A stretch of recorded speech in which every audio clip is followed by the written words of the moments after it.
So hello guys, तो स्वागत है आपका आज के हमारे वीडियो। तो आज के वीडियो में बात करेंगे कुछ रिप्लाई से जुड़े हुए जो इनकम टैक्स नोटिस के रिप्लाई से जुड़े हुए फैक्ट्स के बारे में।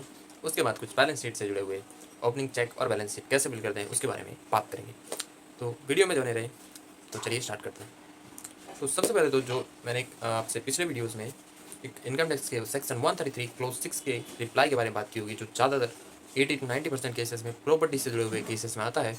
तो उसके बारे में थोड़ा जो भी मैंने मेरे प्रिंसिपल ने जो रिप्लाई प्रिपेयर किया उसको मैंने कल एनालाइज किया था। उसके बाद जो जो मुझे फैक्ट्स जानने को मिले वो आपके साथ आज शेयर करने वाला हूँ।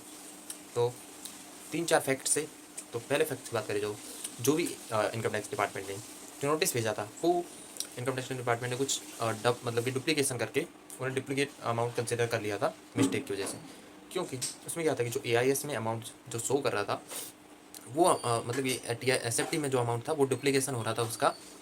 AIS में जो भी TDS करता है वो वाले सेक्शन में उस अमाउंट का डुप्लीकेशन हो रहा था।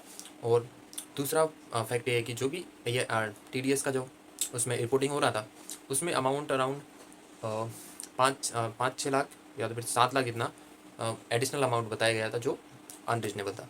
तो उसको जस्टिफाई किया रिप्लाई के द्वारा।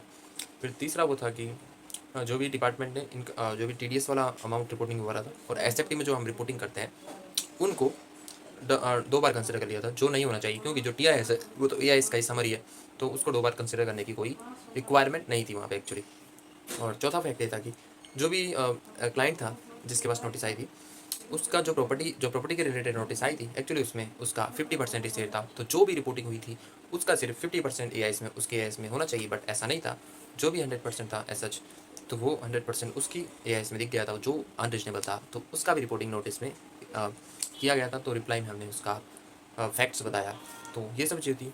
और जो भी ये सब रिप्लाई किया उसमें जो भी इनकम टैक्स के स्क्रीनशॉट थे AIS की वो सब आपको दिखाने पड़ते हैं, SFT के स्क्रीनशॉट दिखाने पड़ते हैं।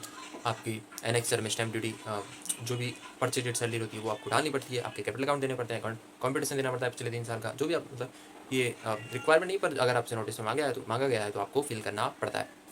तो ये सब चीज़ें थी। और इस वर्क के बाद एक वर्क मिला था बैलेंस शीट फिल करने का। तो उसमें सबसे पहले ओपनिंग चेक की। ओपनिंग चेक करने के बाद में बैलेंस शीट फिल की। उसमें अभी टैली नहीं हुआ है, आज टैली करने की ट्राई करेंगे। तो कुछ इनकम टैक्स के सेक्शन भी पड़े थे, सेक्शन जैसे कि 160 से 170 तक जो है पूरे रिप्रेजेंटेटिव एसएससीज के जो भी रिक्वायरमेंट्स है रिलेटेड, मतलब उनसे जुड़े हुए हैं, रिप्रेजेंटेटिव एसएससी के जुड़े हुए।